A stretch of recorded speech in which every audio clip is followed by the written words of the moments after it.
everybody. It is 11:15, so we're going to go ahead and get started. We'll give everybody a few seconds to get their headset back on and get re-engaged. So we still have a lot to cover today, so I want to make sure we stay on task. All right, so the next thing we're going to talk a little bit about is the power of MadCap Central and Flare. Remember, Central was one of the elements in the authoring and management system. So let me just turn my screen sharing back on. I did throw the agenda up there in case anybody needed to jot something down. Thank you for the attendee who asked to put that up there. I think that was a great idea. But now we're going to turn our attention a little bit. Let me make sure the screen, there we go. It looks like you can see my screen. Luckily, I do have a view to what you all see, so I'm going to be paying attention to that to make sure we don't have too much of a lag. Sometimes GoToWebinar slows things down slightly in terms of what I see and what you see, so I'll do my best to keep an eye on that. We're going to talk a little bit about what MadCap Central is and why it is and where it fits into the whole big picture. And so if you've never heard of it, just to kind of recap for all of you, what MadCap Central is it's our cloud-based platform that we developed that works with Flare. It doesn't replace Flare, but works with it. And the goal of Central is to ensure that you can plan and track, manage your processes, your Flare content, and all the teams that are responsible for producing documentation. And when I say teams, I mean not just you, the author, but perhaps ancillary folks on your team, like subject matter experts, people who would never touch Flare, to quickly collaborate, review, and give you content that you can incorporate into your single source of truth. And we built this because, you know, here at MadCap, we've been at this for a while now, many years. And over the course of time, we've had lots of great feedback from users about things they'd like to see, and there's things that we want to do. And we know that not all of these things are features that Flare can solve on its own as a desktop tool. So for example, source control, whether you're a team of one user or a team of 100 users, or authors, I should say, you need an easy to use version control solution that everybody can use, or maybe a better source control solution than what you already have in place. Maybe you don't have IT resources readily available to get this set up quickly. Or perhaps a different source control system set up entirely. You know, maybe you don't have those folks, you know, right at your fingertips. Well, this is an area where Central can help. With literally a couple clicks of a button, you have instant source control. So you have an easy backup, you have a history, you have a place to save all the deltas of your files and versioning. And if you're working with a team of people, then it's essential, because now you all can stay in sync and nobody's going to step on anybody's toes. And you have something there playing traffic cop as you're all working together. So that's extremely easy to do. Task management's another interesting area where Central can help on the content management side. You know, when we built it, we observed real teams, real authors. We looked over people's shoulders. We watched how people work, and we saw some interesting stuff in terms of writers keeping track of how do they get content out the door, right? It's more than just writing topics. You have to research new features that are coming out. You may have to work with internal dev teams to understand, you know, what the feature or the procedure is. Maybe you do have to edit some existing content to support the new feature, or write new content to support the new feature. And if you do write new topics, did you remember to get them added to the table of contents? Did you get them reviewed? Did you get them translated? So it's more than just writing in Flare. There's lots of little workflows that come up. We observed some interesting things. We observed writers keeping spreadsheets, manually kept spreadsheets with pseudo percentages workflows to try and think about how done they are with something. We observed writers who just literally had sticky notes on walls. We observed some authors that didn't share anything with anybody. They knew what to do, and that was it. Don't tell them to share. So it really ran the spectrum. We created a really easy to use task board or Kanban board in Central that all of the writers can use, and also detailed project level checklists to create these project level workflows that tie into our project files to keep you on task with all the little things that have to happen. The review workflow, now getting subject matter experts involved has been an area that's been tricky. So we offered a tool, and we still sell it. It's called MadCap Contributor. It's a Windows installed desktop tool. And we offered that as a way to fold in subject matter experts into the review process. But we often heard it was challenging to get SMEs to install and use another piece of software. Now, you can all agree or disagree with me here, but one thing I've seen and observed is that SMEs can come in lots of different skill sets. You may have a lot of SMEs on your team who are very technical, and if you ask them to, they could code your CSS file with their eyes closed and their hands tied behind their back. You may have some SMEs that you work with where if you sent them a Word document and asked them to review it, they may not know where to turn on track changes in Word and start marking it up. So it really runs the spectrum. Well, with this review workflow in Central, it means that we've done away with the need to install any kind of desktop tool that somebody has to learn. And it's meant, Contributor is actually sort of an easy to use, it's fairly easy to use, but again, it's still different. It's not Word, it's not a PDF file, it's not a web interface like you're writing a Gmail in your web browser. So we've done away with the need to install and learn anything on the authoring side with this new review workflow in Central. We can keep the power of Flare as a desktop tool for the author, and then we pair it with this very easy to use lightweight editor in Central that your SMEs can use to collaborate and make edits and give you annotations. It's not meant to look like Flare. It's not meant to feel like Flare or have any of the styling information that you see in Flare. It's meant to be easy and simple and quick for them to get you their comments and edits. So as Flare authors, you'll be able to resolve all of those changes and make it part of the single source of truth back in your Flare project. Okay, so we'll take a look at that. Now, a couple other things Central does: build management, hosting, translation management. With the build management, since Central is going to see our projects, we can tell Central to build our targets programmatically in the middle of the night if we want, using a very easy to use interface. We don't have to purchase additional build licenses of Flare, configure additional build servers, know how to write a batch file and use the command line interface. We can just tell Central, hey, build my targets at 1 a.m. and when I come in the morning, all of us authors can log into Central and have a private staged area where we can see all of our changes and our style changes and our skin changes and how everything is looking from the day before.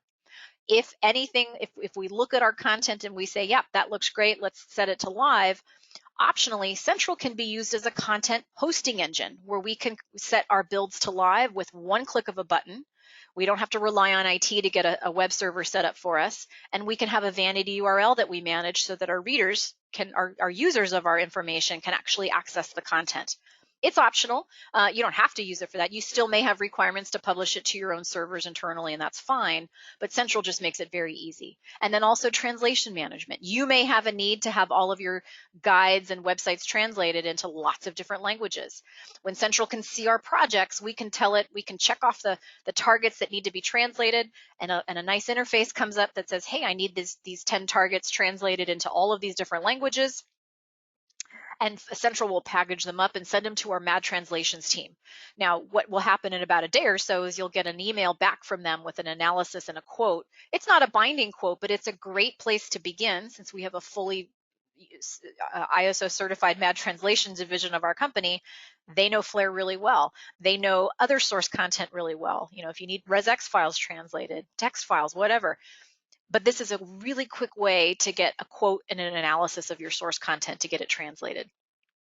And then the last thing on Central, which is probably one of my most favorite features, is output analytics. So I remember I talked about in the beginning where when we're producing HTML5 output and we're creating content that's searchable and navigable, we want to know, is it working? Is it helping? Well, with Central, output analytics can be generated on as many target outputs as we want. And what's great about it is Central doesn't have to host the content. Our websites can be published to any web server we want. It can be on a lockdown private server that requires authentication. Central does not have to host anything in order to get output analytics. All you need is a Central account, and you can start tracking your Flare targets right away. You're sort of using Central as your window into all of the data. And it's so easy and flexible. The minute you start tracking those targets and you have a user that hits that site, you're going to be able to see that data instantaneously. Some of our customers use Central for all of these bullet points here. Central's inexpensive enough that we have some customers that are using it only for the review workflow or only for the analytics, because it's affordable, and these things, it makes it worth the price of admission, particularly the output analytics, because this can pay for it very, very quickly. So that's kind of the overarching what it is and why it is. I want to put PowerPoint away again, and I'm going to bring up my web browser, and we're going to show you the Flare, or excuse me, the Central UI and how easy it is to get it bound and all some of the things it can do. Let me put this away. I'm going to pull up my web browser again. And let me make sure I can get there. Okay, just waiting for GoToWebinar to catch up. All right, so Central, it's a browser-based platform. So if you don't have it yet, or if you're interested in testing it, you can try it for free, completely for 30 days. So if you don't have it, you can go to our website, sign up for a trial, and in a second you'll get an email that says, thanks for trying this out. Click here to create your password. And when you click that password, you're going to log into your unique secure site. Now, I have my trial. I logged into Central before the demo or the webinar today. So here I am logged into my license. I know I'm logged in because I see my name, and here's my license label up here. The first thing you see is the home screen. Now, my home screen happens to have these little widgets.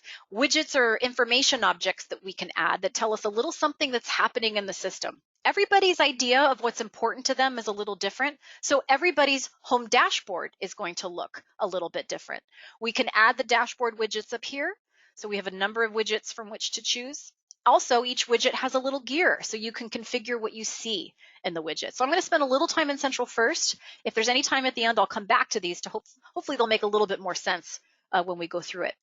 On the left-hand side, we see a number of functional areas here: home, projects, analytics. Now, you don't have to start with any particular area here, but one place I encourage you to start is this users page. Now, I have a little bit of a delay, so I'm just going to give it a quick pause. Give me 1 second for GoTo to catch up. 1 second, sorry. I'll be back in 1 second, I think. My screen is hanging. You're not quite seeing what I'm seeing.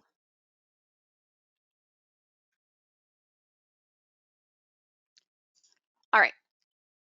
I think I'm back. Okay, so you should see a long list of users here, which is what I'm showing. So the users page is a really good place to start because this is where you build out and invite who can actually log into your Central license. We have a number of folks invited here. Now I'm using a trial. So when you're using a trial version, you can invite any number of authors or SMEs. If you're the first person to do the Central trial, or if you're the first person to log into your Central license, if you've acquired it, then you're going to see your name on this list here. You're going to be the only one. You'll have a little crown next to your name. You'll see I have a few folks here with crowns next to their names. That means you're an admin. When you're an admin, you have the power to invite people, de-invite people, activate, deactivate. So you kind of have the power to giveth and taketh away here. So if we want to bring users on to our Central license so we can all collaborate, we use this little plus button here and we invite them. First name, last name, email. You tell Central what kind of person are they going to be. Now, we have two seat types in Central: authors and subject matter experts. Generally, if you're a Flare user, you're going to want to be invited as an author to Central, because when you're invited as an author in Central, you get access to all of these functional areas here on the left. If you need to bring someone onto Central who's on your team who would never use Flare, they're going to be a subject matter experts, reviewing your content pre-published. So for feedback and collaboration on your source content prior to publishing it out, invite those people as SMEs, because when they're invited, I'll show you that experience in a second. SMEs, when they get invited, they can only see this reviews page over here on the left, and we'll take a look at that in a moment. They won't have access to all of these other things. I do, out of the corner of my eye, see a couple questions about pricing, so I'll go ahead and address that one right now so everybody knows. For Central, if you're purchasing it in addition to Flare a la carte, not part of AMS, it's $109 per author per month. SMEs are $10 per SME per month. So again, and if you have any questions about licensing, we can certainly take it offline off the webinar and provide specialized quotes and whatever you need. But generally, authors are $109, SMEs are $10 per month. Okay, so you can do month to month. You can subscribe for a year.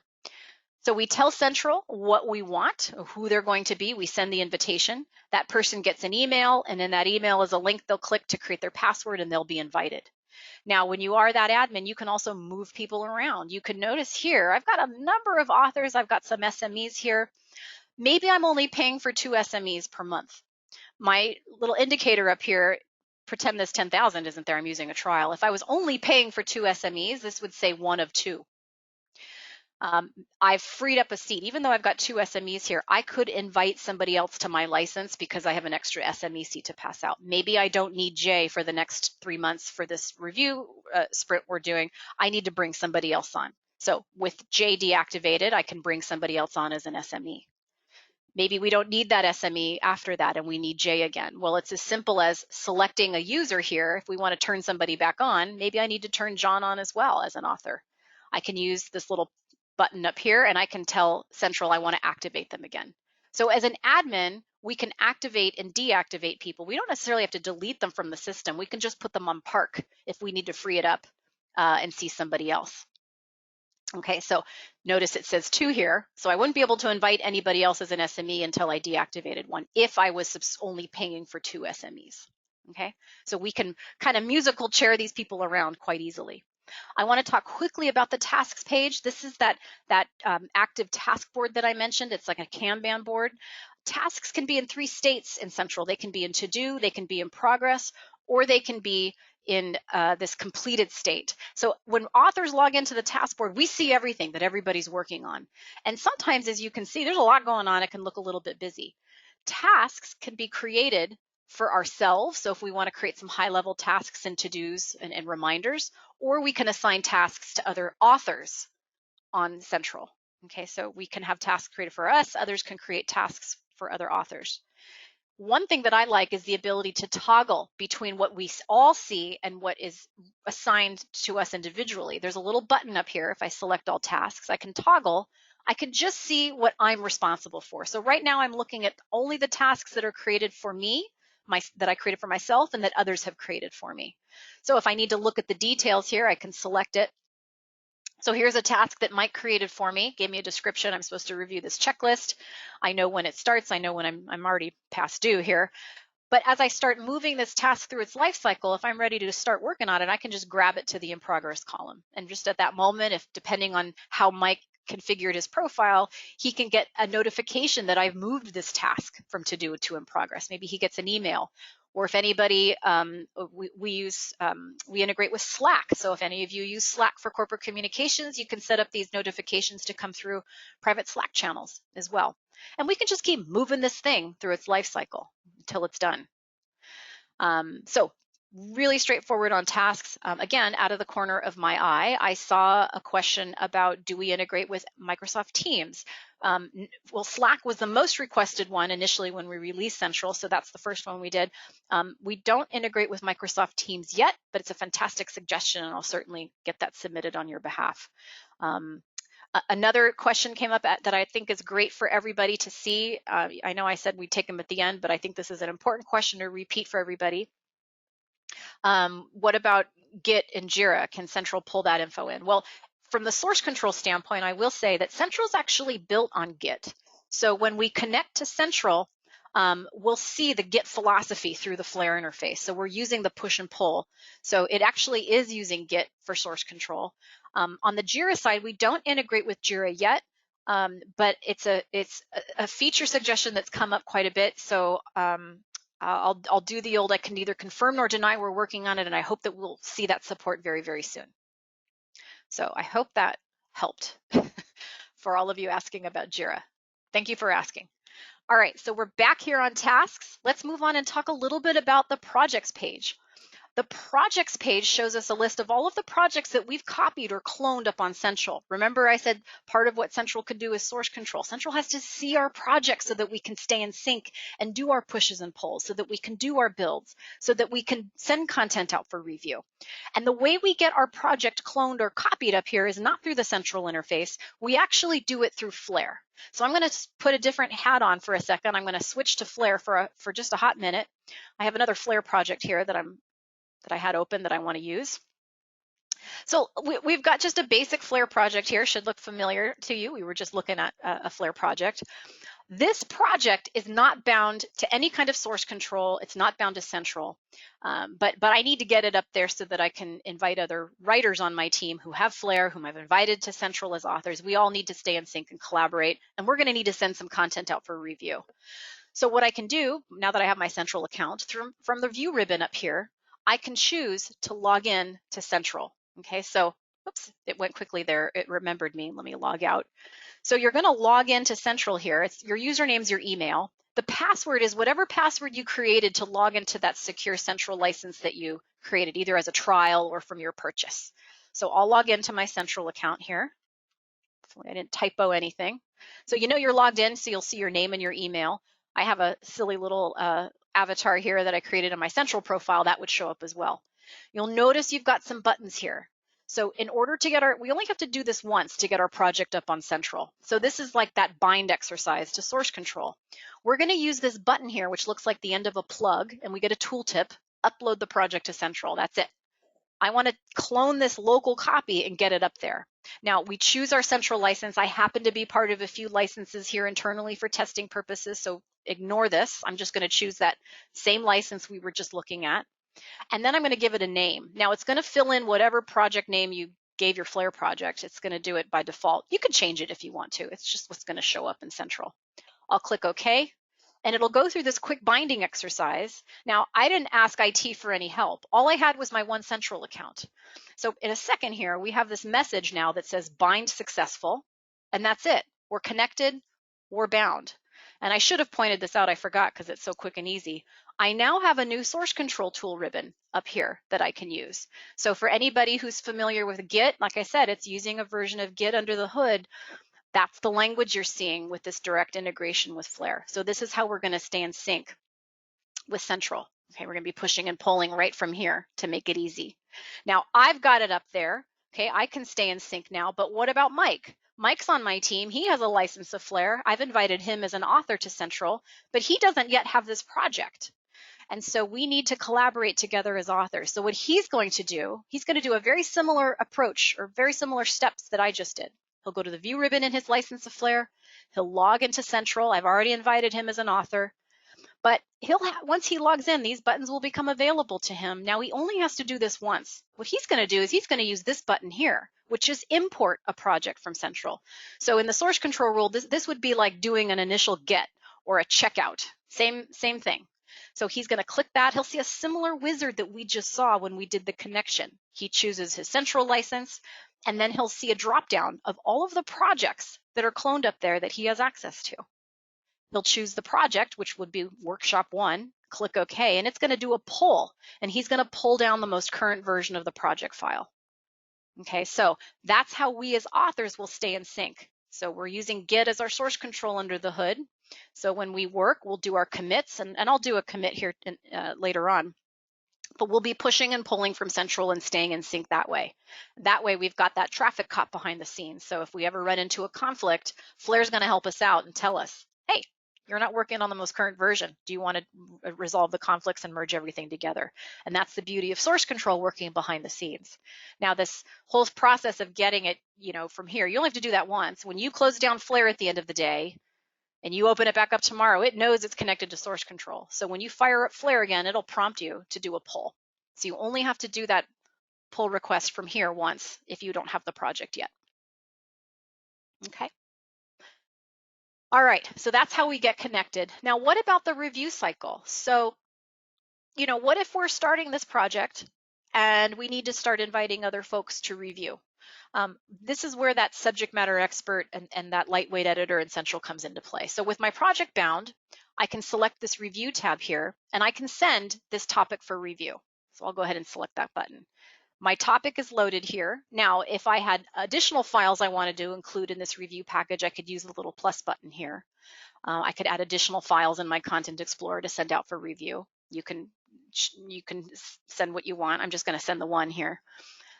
This is where we tell Flare, how do we want to send it? Do we want to send it via Central, or do we want to use the contributor way? That's this option here. We're going to do the Central way today.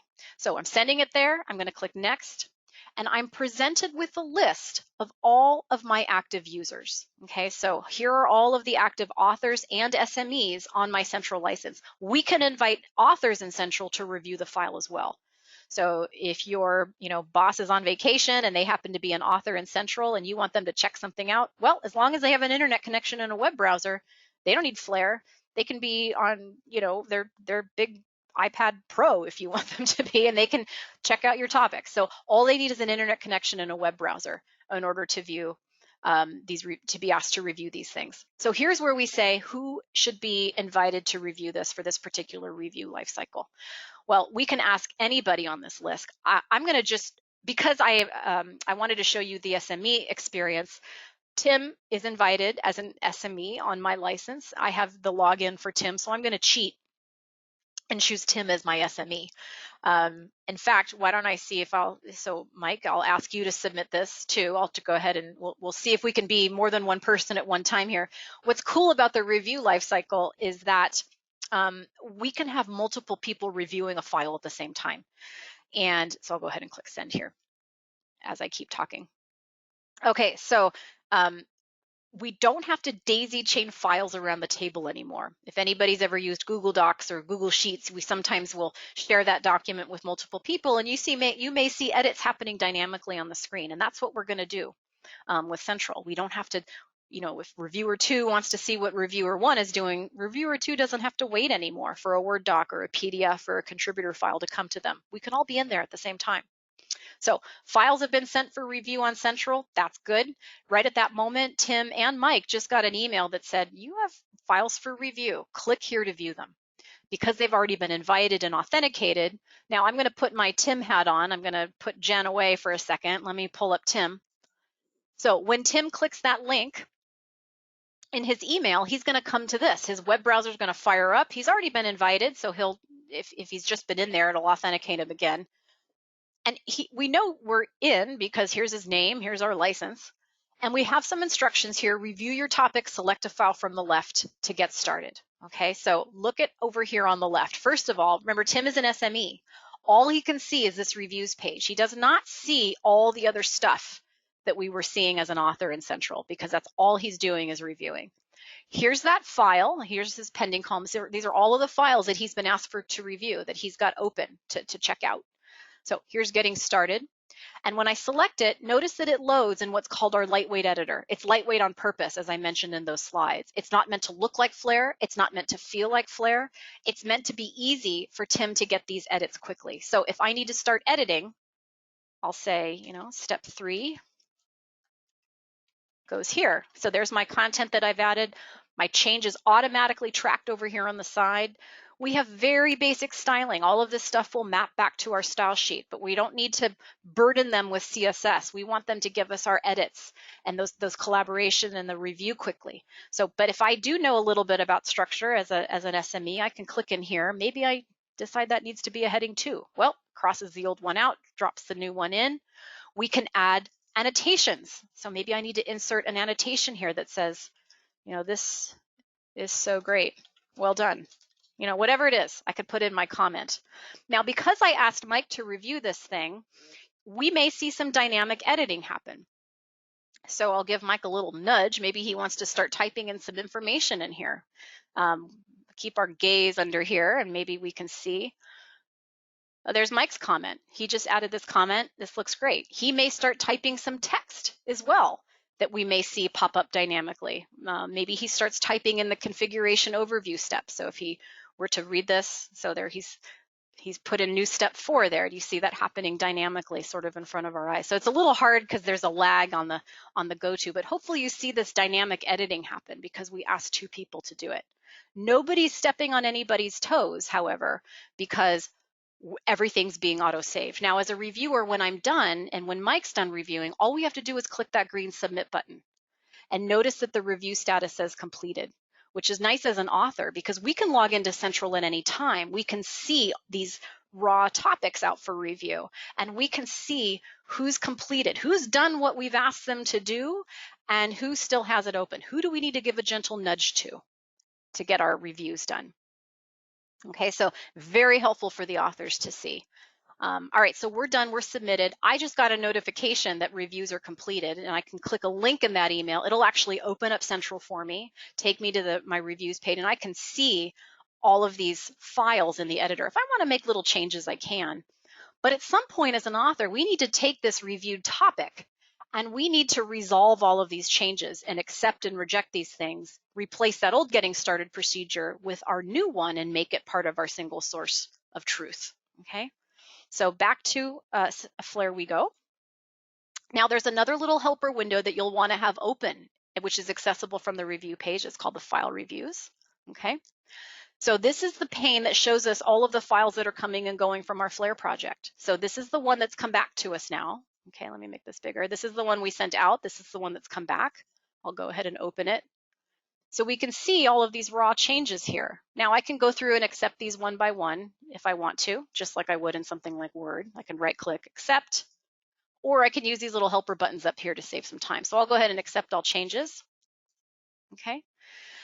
Now, annotations hang out in our topics as metadata. They don't get published out as part of our project. You can keep them in there. You can delete them.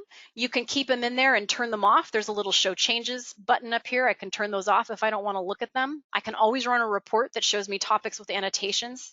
So if I need to review those again, I can, or I can turn them back on. Totally up to you, but they don't ever get published out. The last step in this process is we want to merge the reviewed topic in with the old one, which is this little button here, accept the file. Okay, so we've done that. Now where did it go? Well, remember, our topics live in our Content Explorer. So here it is. This one has all of those changes merged back in. Now that little red check mark box is Git saying, hey, you've got uncommitted changes. And when we work with source control, we always want to be pushing and committing our changes so that authors are always using the most current version of the file. So it's a good practice to be committing and staying in sync with your source control solution. So what I'll do, there's a couple ways to commit it, but I'll use my source control tool ribbon. I'm just going to do a push. Now with Git, we need to commit it locally before we can push it remotely. So with Git, we always have a local repo and we push it remote. In this case, it's central. So I can leave a comment, sent to Tim for review. I'll click commit and we'll push it to central and we'll give GoToWebinar a chance to catch up. You're not quite seeing what I'm seeing, so I'll give it a moment.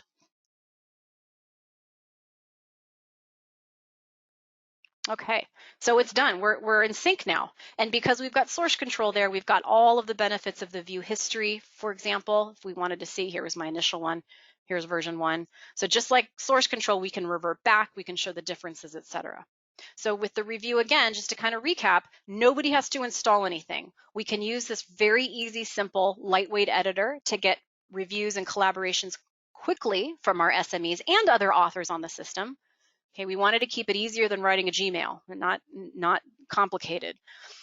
We can have multiple people reviewing all of that content at the same time. We don't have to daisy chain files around the table anymore. And all of that content is being auto-saved, okay? So if anybody has any questions, I'm seeing, we'll do our best to get to all of the great questions I'm seeing at the end, but I'm always happy to dig into these things and these features in more detail. Okay. Looking at the time, I want to stay on task here. Moving on from reviews, I do want to pop back over to Central and keep going here. All right, so we were talking about projects, we were talking about reviews. A couple other things on the projects that I want to talk about. I'm going to go ahead and open up another project that's cloned on Central that's got a little bit more stuff that looks a little nicer. One of the things I mentioned in the slides is the ability to build on Central and to use it as a private staging area for authors and perhaps hosting. So this builds button here, so I went ahead and I selected the Balboa project from my list, and I have additional menu options available to me here. So if I click on builds, what this column is representing are the targets in my project organizer. So because Central, we've synced our project with Central, it can see our files, and it's looking at our targets folder and our project organizer and showing us all of the potential targets in that project. So this Balboa project has 3 targets in it. Let me open up this one. So we'll notice we see these rows here. These represent different builds of the target. So this doesn't replace building in Flare. We still sometimes want to build locally in Flare. You saw how I did that earlier. You just right click and you build. Sometimes you just need to build it locally. But only you can see that. What if you wanted to build and have the rest of your team see all of the cool style sheet changes that you've made or some skin updates that you've made? Well, you can sync to Central and you can build it here if you want. You can just right click and do build. Another row would show up and it would do its little compile. So in Central, we save all of our builds because we may want to keep them and version them, for example. Let's take a look at one of these builds. Let me expose this here if I drop this down. every time you do a build, each build has a unique private URL. So if I click this link and I open this up, this is a private staged version of my project, okay? Nobody can see this. The world cannot see it except the other authors on my team, authors that I've invited to Central. If we like what we see and we think, yep, that looks good, what we can do is if we have the right permissions, so this is a permissions-based thing, we can say that build looks great. That should be V1 of our knowledge base. Well, we can right click, we can bring up the settings, and we can say make it live. And maybe we want to call this V1 of our build. Now we can tell it, say, hey, do we want to include it in search engines or not? Maybe we want to make it live, but we don't want it to be indexed by the Googles and the Bings of the world. If we do, we can keep that checked. Okay, that's a choice you can make. I'll click save. And in addition to that private URL, I now have a live URL. That's how easy it was. I didn't have to configure a web server. I didn't have to ask IT. If I have the right permission in Central, I could take that build that I saw and make it live. Now this link is a little bit different.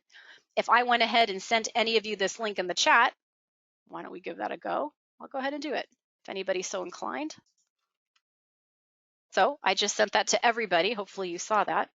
You should be able to get access to this site. Okay, I've turned it to live. Now, this is just the basic Central Vanity URL that we provide. You can change elements of this URL. You can change this. You can change this because maybe you're publishing V1 today. You could always publish again and call it V2 if you wanted to with new content and have your builds versioned. If you're just using the Central URL, then this stays the same. Now, we do support what's called host mapping, which is a way to brand that vanity URL so that maybe, again, it would still be served up from Central, but maybe you wanted to, instead of it saying, mcteam.mcoutput, maybe you wanted it to say something like docs.mycompany.com or kb.mycompany.com/v1. That's that CNAME support, and we do support that, and you can configure that in Central. So it looks branded like your own company domain, if you would like. So two choices there on the URL, but this URL is live, okay? So this is a permission-based thing. Okay, so that's how easy it is to get our content set to live.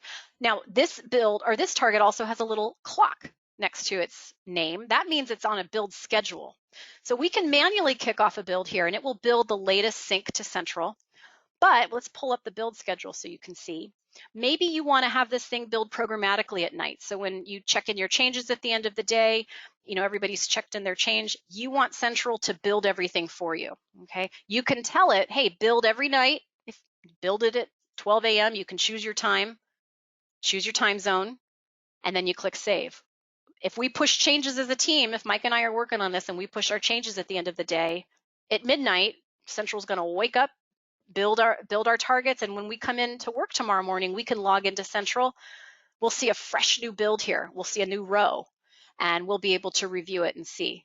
Okay, so that's how easy it is to put it on a build schedule too if we want to have a private staging area for authors. A couple questions came in that I'm seeing out of the corner of my eye, which I'll ask because so many people have asked, and I think it's a good one to repeat. Can we put a login in front of those live URLs? Today we cannot. If you set something to live, and this is why I said in the beginning, it's sometimes the content hosting piece of Central is appropriate for customers and sometimes it's not. Maybe you do have to put your own login or security protocol in front of that. So you'll want to continue to publish to your existing servers. With Central here, it's just the ease of turning something to live. I can be self-reliant as a part of the tech docs team or the design team. I can set our builds to live and make them available to our readers, so we can make that link accessible from our website. It is a live URL, so we don't yet have the ability to put it behind a login. This private one is only for the authors on the license. Okay, so we are actually working on this. This is something that I hope that we'll support in the very near future, which is the ability to not only set content to live, but put a login in front of it to protect those outputs. So if you're somebody who's trying to get to that live site, if you are not if you're not allowed to access that, if you've not created a password and been authenticated to view it, you will not be able to see it. So we are coming out with some privatized output, hopefully in the near future. I hope that answered that question. So thanks everybody for asking. Okay, so that's a little bit about builds. Okay, the other thing I want to mention on Central is the analytics. Okay, so analytics is that piece that I talked about that shows us the usage of our content, and so we can track with our single Central license. We can track as many outputs as we want. So I should have probably, I was doing some demos earlier, so forgive me. I was probably should have cleaned this up. Let me go ahead and get rid of those. So let's pretend for a second those weren't there. All right, so here I am. These are all of the target files in different projects that I'm tracking. I want to show you how easy it is to start tracking our outputs so that you can start gathering analytics right away. You can use, if you have a Central account, even on a trial, you can start gathering analytics today if you've got HTML5 output. It can be published anywhere. It doesn't have to be in Central. So if I go back to Flare, let me go to my project that we were just looking at that has a lot more content. In my target file, down at the very bottom of the list, there's this analytics tab. And this is where we tell Flare, we want to start tracking you. Okay, this top navigation site, I want to start tracking the usage of it.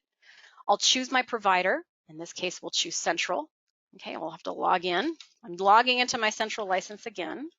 Same username and password that we used to access it on the web browser. Okay, I'm logged in here, and I'll give it a sec for GoToWebinar to catch up so you're seeing what I'm seeing. We choose our license. Again, ignore that list. I'm part of a few. And then I'm going to click Create. So this is the little tracker. Maybe I'll call this Workshop KB. Okay, so this is just our knowledge base that all of us are going to be accessing. Could be anything. Optionally, we can put in a description in there. I'll click OK, and that's it. When I build, now I'm going to just build locally here. I could publish it, or I could build it locally, manually copy the files to my private web server. I could publish them automatically to my private web server. I could publish them to Central. Again, it doesn't matter where our site's going to go. Even if it's behind a login, we can even track it. Okay, so let's click Build. Now, while that's building, let's pop back over here to Central, and I'll show you, if I refresh this page, Central's waiting for it. There's the analytics. It's there. It sees it. Now, we don't have any data yet because we're building it. Nobody's hit this knowledge base yet, but it's probably done. So here we are. It's waiting for the data. That's how quick it is, okay? So it's done here. Let's open this guy up, and let's start using it. Let's pretend this is the most amazing knowledge base you've ever seen and used, and let's start hitting this thing, okay? We'll search for content here. We'll search for tables, what's new. I'm trying to use it, right? Like people would, we'd navigate through the table of contents. So click on stuff. Maybe we're searching for notes. Okay, we'll search for notes a couple times. Search for tables. I'm trying to use this so we can populate it with some data. Let's search for some stuff that we know is not in there. I don't think I have any documentation on Mike in there. Okay, what about Jen? Nothing. Okay, so we can keep using this thing. Let me search on this a couple times. Now, we've hit it. We've used it. Let's say a little time has gone by. Maybe we want to see how we're doing. How usable is this content? Well, if we pop back over to Central and I refresh, we can see that this data is showing up automatically. So what this is showing us here, phrases, this is telling us the actual queries that users are typing in for the date range that we've specified. So there's a little date filter here where we can look at the data from any point in time, which is kind of nice just to see how we're doing. But this is showing us the actual queries that people are typing in, the number of times they used that particular query, how many results were offered in the search results, and whether micro content was retrieved or given as a search result. We haven't talked about micro content yet. Hopefully, if we have some time at the end, we will. This is a very powerful technique in Flare that we can use to make our search amazing. It allows us to create phrases that point to these curated answers that can help our reader get that question answered very, very quickly. This is a wonderful metric to use if you are going to be building out micro content, because in Flare, micro content starts with a series of phrases. And how are you supposed to know what phrases and queries and strings people are using without this information? So this is going to help you build out those phrases really, really quickly, because you'll know what phrases are important to your readers. This one, in my opinion, is what pays for Central very quickly. These are the search terms that people are using that are coming back with nothing in that particular target output. So this is the stuff your readers are looking for, they can't yet find, because this is telling you the number of times they're using that query. So if they can't find it here, they're probably opening up a more expensive support case. And so this tells us how we can augment that body of knowledge based on how people are using it and reading it and searching on it every day. Topics, these are the topics you want to keep up to date. Now I only did this, I'm going to look at another site here because the data is a lot cooler. I only clicked on these things once, but this is important to look at because this is the content you want to keep up to date. This is the information that users are clicking on, okay? Now, before I get into the context sensitive help, the browser statistics and the operating system statistics, I'm going to pull up another target site that's got a little bit more data in there that looks a little bit cooler because I'm the only one hitting this thing. So of course, we're only going to see one result here. So let me go back real quick.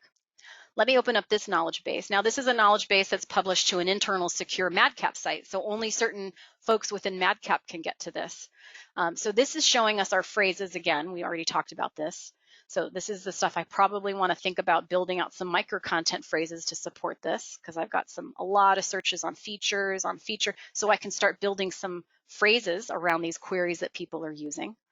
Phrases with no results. This is telling us for the time frame I've specified is what are people looking for they can't find? I've got a ton of queries here on scripting and JavaScript and they're not finding it. Well, I should probably, work on creating some content that supports this need. Again, the topics, these are the topics that people are looking at. I want to pay attention to these things because this is important to my readers. If any of you plan on doing context sensitive help, which is the act of taking our topics and our files and associating them with our software application. So if our developers are programming little question marks or help icons, if the user invokes the help at that point, it's going to pull a topic out of Flare. That's called context sensitive help. And we have an API in Flare that allows you to work with your developers and do that. This is showing you the actual calls that are being made. So you may not have a documentation problem on your hands. You may have a UX problem on your hands. What's going on here in this field? Why is everybody calling for help here? You can extrapolate some interesting data from this. And then on browser statistics, operating system statistics, this is telling you what browsers are people using to hit your site, helps you make some decisions. I mean, you may not, for one, you may realize, gosh, if you're looking at this going, my view percentage for this, old version of Chrome, some old version of Edge down. Why are we breaking our backs testing on this old browser that nobody seems to be using? Maybe we make some decisions about what browsers we support as a company going forward.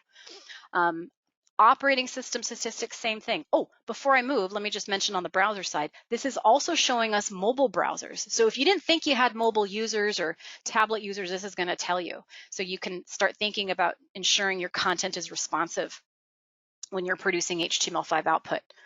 Operating system statistics, same thing. What OSs are being used to hit your site? So maybe you do make some decisions about the operating systems you test on. And again, this is showing us those iOS and the Android operating systems as well, so that gosh, we've got our mobile user base is really growing here. Let's make sure everything's responsive and that we're testing on the right operating systems. Couple questions have come in on why not just use Google Analytics? Well, you can use Google Analytics with your Flare output. There's nothing wrong with that. Analytics doesn't have to be a one or the other. I think any kind of data that you can gather on your output is good. So with these analytics, this is going to give you a much more granular level of detail than you'll get with Google Analytics in terms of the search queries not used. And it's 100 times easier to set up and start extrapolating the data. So there's nothing wrong with using both together. This does not have to be an either or situation. If you have the resources to get Google Analytics set up with your outputs, go for it. I think you should use both. I think all data is pretty good data if you can use it. Yeah, I hope that answers the question on the Google Analytics side.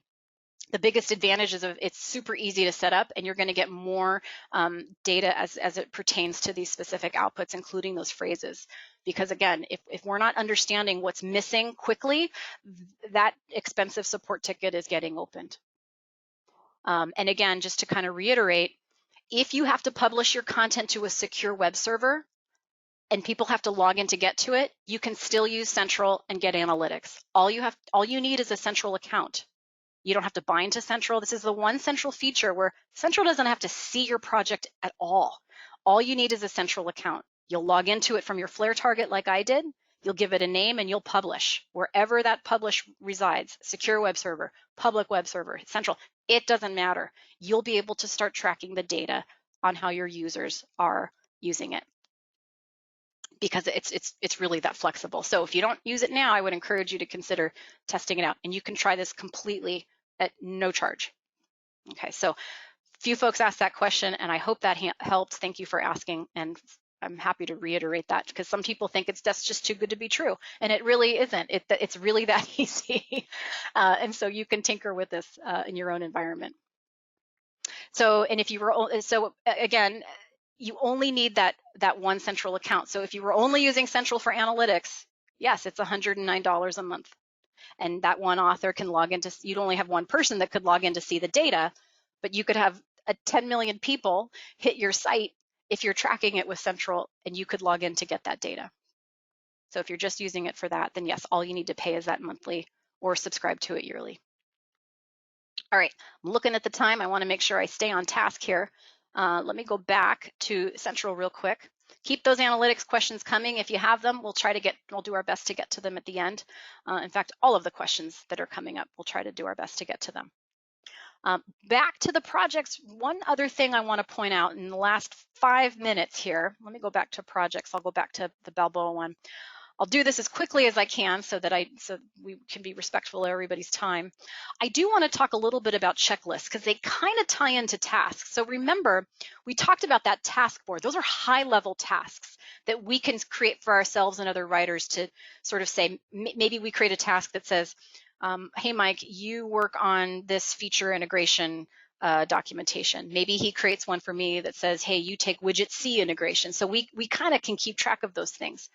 But checklists can be created that tie into our actual project files. They're a little bit more detailed, and they give us a little bit more in terms of workflow. There are two types of checklists that we can create in Central. We can create generic checklists, which is what I'm looking at here, and we can create project level checklists, which is this one. So they look kind of similar, but very quickly I'll review these. In fact, we have a webinar in the middle of April. If you go to the MadCap software webpage and you go to resources and you look at the upcoming live webinar section, I'm going to be doing a webinar with our director of documentation on how he and his team use these checklists for a real world sort of look at how helpful they can be. So the generic ones, they're generic because we can make these rows and columns anything we want. So this, I just created for this particular project, this is everything that Rob and I have to do before we can hit that publish button. These are all of the little tasks. Now, if they're not for me, what I did is I set these to not applicable, because these don't apply to me. If they're not applicable to Rob, I sent them not applicable to him. So as we work through this, so I'm done with all the stuff I'm supposed to do. Rob's got a few things in progress. As he works through this checklist, he can just mark it off as complete. And every time he does, we'll see this thing change a little bit. So this is kind of a bird's eye view. You know, every time we do a release, we have to do these things. So we can save these checklists as templates, and every time I need to create a new, maybe a to-do checklist for another project, I can base it off this. So I don't have to remember all the items that we have to do. You know, we can save some time and create it based on a template, and it's all there. But if I have to walk into a meeting and my boss says, hey, Jen, how done are you? I can say, well, Mike, I'm about 85% done. We only have a little bit left to do. These guys, though, these project level checklists, these actually tie into our project files. So what we're doing here is, for these rows are not arbitrary. The only thing arbitrary in these checklists are our little workflows. So I'm telling this checklist called widget B integration, if we look here, it's talking. So that content folder, that's our content explorer in Flare. It's looking at it. I happen to have a folder in that content explorer called B_feature topics. So every topic in here has its own little workflow. So I'm kind of moving along, and I keep checking these things off as I go. Features, well, this one I still got a little bit of work to do. You know, maybe I'm done adding some index keywords here with feature 3. Well, I'll check that off. Maybe I just got it back for review and I accepted all those changes. I'll check that guy off. And then I can keep moving here. If in my source project, if I add a new topic to B_features topics here, it's automatically going to show up in this checklist. I don't have to manually add it. I don't have to do anything. I'll add my topics in Flare. I sync to my source control, which is central, which I would normally do. And when I come back to my checklist, that topic is going to show up and I can start moving it through its little workflows. So if you like to kind of keep tabs and stay organized, if you're kind of a list person, for example, checklists are great. I know our doc team loves these. They're in here all the time because there's so many features and things that they're documenting. They have to stay organized. And this gets them out of any kind of manual spreadsheet or sticky notes or anything like that. So I'd encourage you, if you have a trial of Central or if you're using it now, dive into checklists a little bit and play with those. And I hope you'll join us for that webinar in April where we talk about these in a little bit more detail. Okay, I'm looking at the time. I think I'm on track here. So again, so I got a couple minutes. I'll just mention again, these widgets, as I said, these are just little information objects. What I did is I dropped in some widgets that I'm sort of looking at and tracking, like my 2 checklists here. So when I log in, I can see kind of what's happening here. So I may be tracking the checklist that other authors are doing. So maybe as a manager, I want to make sure that we're kind of on track. I can see, well, maybe this was 86% today, but maybe tomorrow it'll be 90. So I can keep tabs on these things. Plus I have quick access to them if I want. I can just click on this. It would take me to the release checklist. The task calendar, this is showing us, for me, I'm looking at all of the projects. I'm looking at all the tasks set up for me. As a manager, you may want to drop in multiple task calendars. Maybe I want to see what I'm doing. I could also look at Mike's calendar as well and make sure he's not overloaded on things. So we can keep a balance and make sure everybody's not overloaded with individual tasks. I have a storage and usage widget to kind of tell me what's going on. How many authors I have, subject matter experts I have. So it's just a quick way in terms of what we're doing from a storage and usage standpoint. So everybody's idea of what's important here is a little bit different. I also have some analytic tiles here. So these are not output analytics. These are project analytics. So because I'm building my projects on Central, what this is showing me is for this project called Demo 20, I've got 2 broken links I need to tend to. So if I click on that tile, I can see right away I've got these 2 links. Now, I can't fix anything here, but this is a little bit more in my face. Can you get this in Flare? Sure, we have an analytics tool in Flare that sees it, but you have to remember to run that report. What's cool about Central is if we're building up there, it's going to find and show it to you. It's a little bit more in your face. You don't have to remember to actually run that report.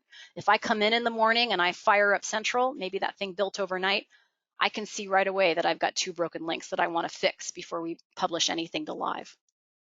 Okay, so this is sort of a view into that analyzer functionality that you get in Flare, but you don't have to remember to run those reports. Central is going to run it for you.